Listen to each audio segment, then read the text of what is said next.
Well, hello there. Welcome into episode 52, How to Start Networking. Yes, networking events are starting to come back again, and I know that I, for one, am so excited to be safely networking with everyone again. What is networking? Simply, it's meeting and forming relationships with people for business to work together. Let me say that again for the people in the back. Networking is meeting and forming relationships with people for business to work together. I want you to grab a notebook and a pen and let's dive into today's episode all about how to start networking. All right, so let's start this conversation by talking about all the different places that you can network. So there's multiple different places you can network. One is going to be networking events, anything like coffee dates or lunch dates, virtual events, lots of different places, and we're going to dive into each one of those things.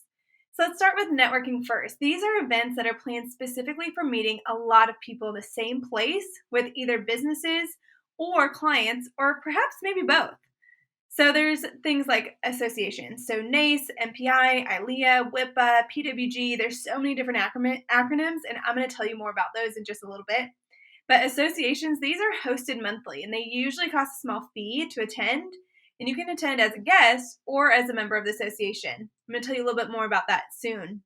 The second networking event that you can attend is something like an open house. These are usually going to be hosted by venues, and all types of vendors attend these. There's vendors, there's sometimes clients, there's so many different people that you can meet at these. It's usually going to be different people than you might see at an association.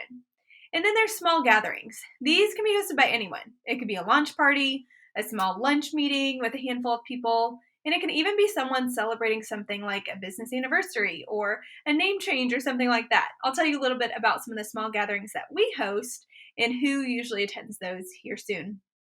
The second way that we can network is through coffee dates or lunch dates. These are intentionally meeting up to start or grow a business relationship. The other day, I had lunch with a friend in my industry, and we talked about business, we talked about life, kids, and really a whole bunch of different things. And the goal of that meetup was to grow our business relationship, and we did just that. The other way that we can start networking is through things like virtual events, online networking. And if we didn't know how to do this virtually before, 2020 and the pandemic sure taught us the do's and the don'ts of how to virtually event and meet people. There is places like Zoom meetings that are sometimes like webinars and such. There's Clubhouse. If you don't know about Clubhouse, you should. If you have an iPhone, I think it's still just for iPhones. At the time that we're recording this, it's still in beta mode.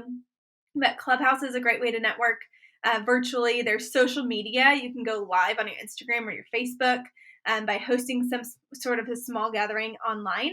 And then there's Facebook groups. Everyone is probably a part of a Facebook group if you have a Facebook account.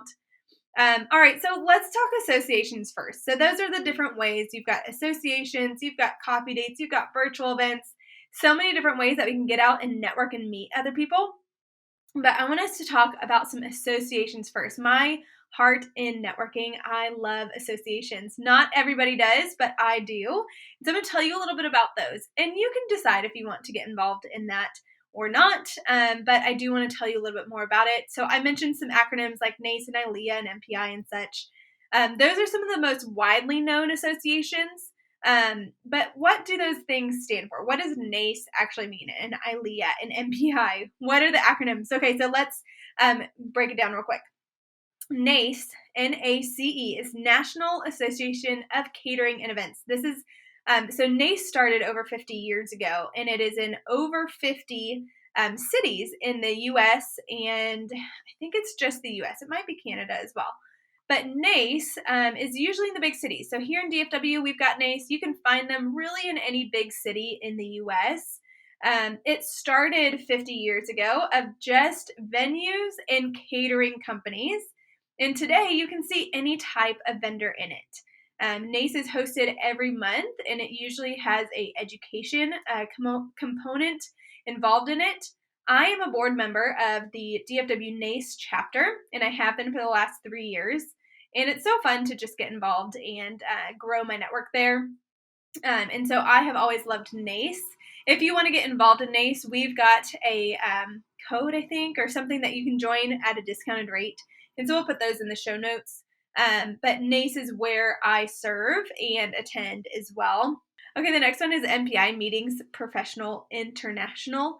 This is going to be more of your corporate-driven vendors, so people who work at stadiums or conference centers or big hotels, or they are people who fabricate big things for corporate events. These are going to be DMC. So a DMC is a destination management company. It's kind of like a wedding planner, but for corporate events. And so Meetings Professional International is a great place to get involved if you want to kind of attract that clientele. MPI on their name tags, it's really cool because on their name tags, it says your name, your company, and then there's one color that says if you are a vendor and one color that says if you're a planner. And so it's easy to scan the room and look to see who is a planner and who is a vendor. Who are you trying to really meet at these places? ILEA is next, International Live Events Association. So this association started as ISIS, and then back when ISIS was a terrorist group, I think it still is, but back when that was happening, they decided to change their name, thank goodness.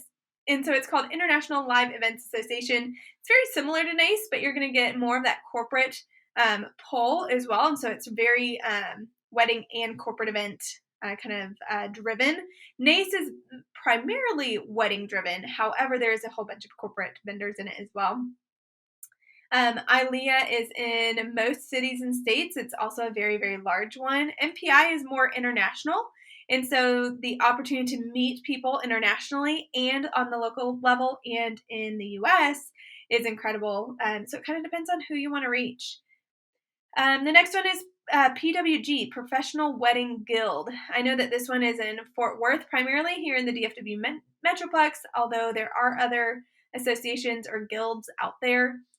This one is wedding specific. It's very, very wedding. So obviously wedding is in their name, Professional Wedding Guild. Highly recommend it. It's usually a smaller association than some of those NACE, MPI, and ILEAs because NACE, MPI, and ILEA are huge brands, huge associations. You can see anywhere from, well, it depends on what city you're in. If you're in a big city like DFW, we can usually see anywhere from 100 to 200 people at the NACE, MPI, and ILEA associations. If you're in a smaller town, there is some associations that have a few people or 20 to 30 people. And so it just depends kind of where you're at. PWG here in the Fort Worth Metroplex, there is less people there. There's like 50 to 75. And then the last one that I'm going to tell you about is WIPA. This is Wedding Industry Professionals Association. So again, this is very wedding specific. If you are in the wedding realm and if you only go towards weddings, this is an awesome area to get involved in. The WIPA chapter here in DFW is more of that luxury market. And so if that's the market that you're wanting to market to, that's a great one to get involved in as well. All of these are incredible associations. And like I said, I have a huge heart for associations. It has grown our business exponentially. But it also has given me so many different friends and what I consider some of my family within the events industry.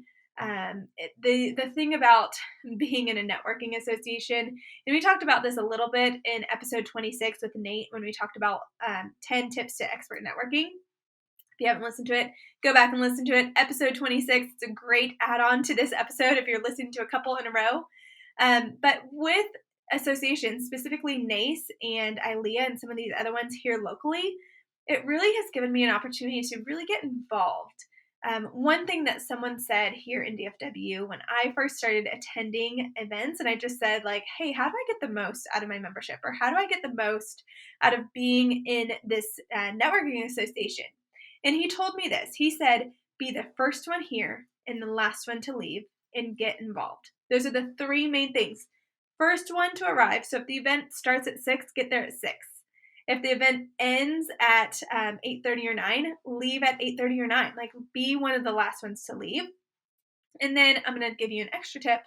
Go out with people afterwards. If people are going out to a bar or people are going out to hang out, go be a part of that. That's where some of the most intentional networking happens for me specifically is kind of getting people out of the environment of networking on a professional level and really just getting to know people on a personal level. And so asking about their partners in life, asking about their kids, asking about their dogs or cats or any other animals that they might have, and just getting to know them as a person. So I will say, if you can go out afterwards, if you have kids or you need to get back home, then that's great. Still try to be the first one there and the last one to leave. But then also getting involved. That third tip that he had given me, get involved. Most of these associations have a committee on some of the positions within the board. And so, for example, I am on the community service this year with NACE, and so I have a committee under me that kind of helps me put that together. Last year I did fundraiser. The year before I did programs. And I had a committee under me that just kind of helped do all the tasks that are associated with my board position. And that was a great opportunity for me to get involved, get to know some other people, and work towards a greater good of making the association better. Every association is different. They have different people, they have different purposes, different missions, and different ways that they conduct their meetings. My best suggestion is to attend as a guest a couple of times to each of these associations, and then pick one or two associations and go all in. Go all in. Show up first, show up last. Go to the committee meetings, get involved. That would be my best suggestion. I know that I went as a guest multiple times to each of these associations before I decided ILEA and NACE were going to be the associations that I became a member of, and then in turn got involved in on the committee and boards as well. You likely have a few or a handful of these associations, and you perhaps and likely have a couple more associations on the local level. There is quite a few associations or gatherings of people that happen on the local level that are not a national or international type of association.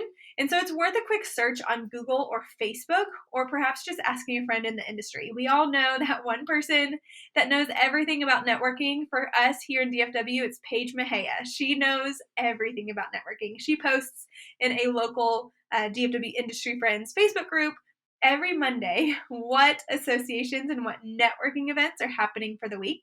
And so find that person in your industry that knows, and then ask them how you can get involved. Like I said, if you refer back to episode 26, I talked with Nate Nelson all about the 10 tips to expert networking and what to actually do at the event. So you show up, and then what? What do you do? So we've linked that in the show notes for you to go listen to. Make sure you bookmark that or go back and listen to that after this episode. You can use the same tips that Nate and I talked about in that episode for open houses and small gatherings as well. It's not just for associations. Okay, so when it comes to open houses, this is usually a smaller group of people, and it will usually include both vendors and clients at this event. Whereas networking events are typically just event vendors and not clients. You might get a client or two but typically it's going to be your event vendors, and you're just working on business relationships with them. Open houses are a great opportunity to connect with both your clients and your vendors. So I'm going to tell you a quick story about a networking open house that I just went to just a few weeks ago, actually. There is a venue right across the street from us. So they opened up in 2020 in the light of all the pandemic, and I just feel so bad that they kind of started their business before and then were hit with the pandemic right away. But they decided to make lemonade out of lemons, and they decided to start this thing called Twilight Tuesdays. It's an open house for vendors and clients of the venue to come out and see the venue, see the vendors that are participating, and really connect with a whole bunch of people. So we sponsored the very last one, the one that happened in March, and we did floral, we did rentals, and we were there, my whole team. We attended as guests of this open house as well. And it was great because not only did we get to connect with our frienders and our vendors in the industry, and let's be honest, it had been quite some time since I had seen some of them because of the pandemic, but it was great to get connected with them. But also they had their clients. So the actual clients or people who were looking at the venue came to this open house as well. And so it was a great opportunity for the owner of the venue to come grab me and say, hey, Cam, I really wanted you to meet this other client. They're looking at having floral and rentals at their wedding. You'd be a great contact for them, and you're even sponsoring tonight, so you can show them exactly what you're doing. And so that's been a great opportunity for us to pick up some clients, but also continue fostering and networking with the friends and vendors that we have in the industry. Small networking events was another networking opportunity that I talked about. This is, like I said, this can be lunch parties, this can be celebratory parties, they can be little lunches that are hosted with a handful of people. But these are typically, like I said, smaller. So it's smaller gatherings. You're not going to have quite as many people at them. And it's a really great variety of a whole bunch of different people that you can meet at these. I know that we have typically done small events in the past as part of our marketing strategy. If you are a Rental Biz Academy student, you have learned about this a little bit. And so we're just going to talk a little bit about that. When we do our render launches, this is going to be launches, this is going to be planner parties that we put together or luncheons that we put together. And the intention with these is to have people come see our inventory, have people come see our team and network with our team and us get to know them on a deeper level. And so that's a great thing for you to, one, attend, and two, maybe perhaps host on your own. When we launched the name Render, we went from Beautiful Event Rentals for the last 10 years and then just transitioned from Beautiful Event Rentals to Render. And it was a great opportunity for us to share that and celebrate it at the same time and get together with some of the people that we consider friends and family in our industry. So attend them, host them if you can. It's a great opportunity if you are a rental professional and you're listening to this podcast episode. Have people come in as an open house or a small networking event at your place. Show them all your inventory on your racks. Set up some little places. We like to usually have some light bites with a caterer or have a bartender come in and serve some alcoholic beverages. It's just a really fun time to get together. All right, so that's everything when it comes to networking events. I'm sure there's way more to networking events, but here in the DFW industry, that is the things that have catapulted our business way further than what we could do on our own. The next thing I'm going to talk to you guys about is coffee or lunch dates with people. And so this is just a one-on-one meeting with somebody else that you are trying to grow a business relationship or a client relationship with. As a rental professional or a florist or a DJ or someone else who is listening to this podcast, this is a great opportunity to get to know other people and then start referring each other after you're understanding who they are, what they offer, and what the goal and mission of their business is. Recently, I had lunch at the Virgin Hotel, which is new. It just opened up last year. And him and I, it was my friend Scott who owns Stratosphere Bands. He used to be with another band, and we've just kind of kept up with each other over the years. And him and I got lunch the other day, and we just got to really talk about business. Like, what is the nitty-gritty goals that we have for business, and how can we help each other further those goals? How can we help each other reach more people that we aren't already reaching on our own? How can we complement each other? So him as a band, what can I provide to him and his band to elevate and to accentuate his band when he's at a wedding or a corporate event or something? And how can he help my clients have a better experience for their clients at their events? Those are things that we got to talk about. And we also got to talk about kids and life and just business people in general and kind of where we want to get involved and what associations are growing and where we want to get involved in the industry and how we can further our businesses. And so that was an incredible time for us to just connect. I encourage you to set up some of these lunch or coffee dates with people. A great opportunity to do this is after a networking event. So if you've gone to an association or if you've gone to an open house or a small gathering or something, you can take those business cards or those contacts of the people that you really got to know really well and go and set up in a coffee date or a lunch date with that person. So you just send them a quick email and say, hey, I really enjoyed getting to know you at NACE last night or yesterday or 2 days ago. I'd love to further this conversation and get to know you a little bit more. How does coffee at Starbucks, who likes Starbucks really, find a local place or something if you like that.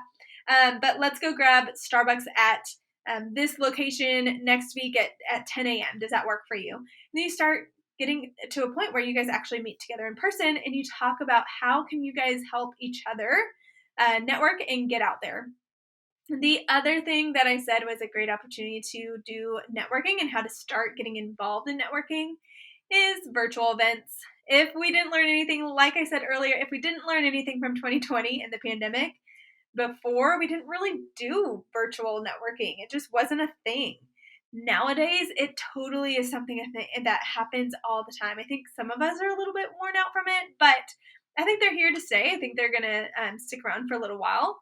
But this is great for conferences, networking events, lunch dates, or coffee dates. I even saw some people doing happy hours virtually together, joining webinars, things like that. And the thing that I'm going to tell you about virtual events is you can attend or you can watch it as a replay and you're going to gain something out of it. But the thing that you're going to gain most out of it as it's happening is being active in the comments. Being active if they allow you to unmute your mic and not just being a fly on the wall watching in. We can all just watch a replay. We can all just watch one of the networking events or virtual events or conferences or anything like that. But if you are one of a few, or if you're one of 100, or if you're one of 1,000 people, if you don't get involved, if you don't get active in comments, you're not going to really reap the whole benefit of that. I kind of tried it both ways. I was like, I'm interested. If I just kind of sit back and make a comment or two every once in a while, what's it going to be like? Like, are people actually going to engage with me? Versus when I was super active in comments and I was responding to people and asking people questions and having my own questions and things like that, there was so much more engagement in there. I'm a part of a mastermind of about 100 people or so throughout the world, and we meet twice a month. It's with Brendan Bouchard. It's incredible. I'm so excited to be a part of it. And there's over 100 people in this, plus Brendan himself. If you don't know much about Brendan Bouchard, go look him on Instagram. He's incredible. He's a great motivator.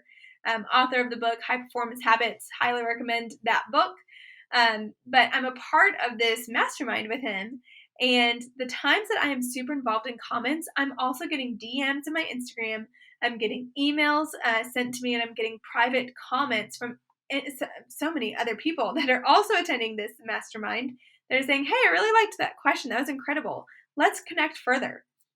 We've had Zoom meetings with other people because I've gotten involved in the comments. So when you do these virtual events, if you're continuing to do virtual events and you're not tapped out on them yet, be active in the comments. Don't just be a fly on the wall watching and waiting and seeing what happens next.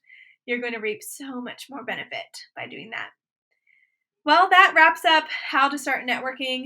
Real quick recap. I want you to get involved. Go attend as a guest or as a member if you want to just jump in already. Go attend some networking events. Go attend some open houses. Go get involved. Be the first one there and the last one to leave, and go out afterwards if you can swing it. I want you to just start. The thing that you can just do is just start. You can start small. My biggest regret in networking is that I did not start soon enough. I did not get involved soon enough. But once I finally did, I was like, oh my gosh, what have I been waiting for this whole time? I got involved in networking about 4 or 5 years ago, which was about 5 years into my business. The things that could have happened if I had gotten involved before 5 years into business would have been exponential. And so I'm going to tell you right now, whether you have just started, haven't even started, or if you've been in it in a while, please go get started and involved in networking. It will reap so many benefits. All right, thanks for joining in on this episode all about how to start networking. Go back and listen to episode 26 with Nate Nelson, all about the 10 steps you can do at a networking event.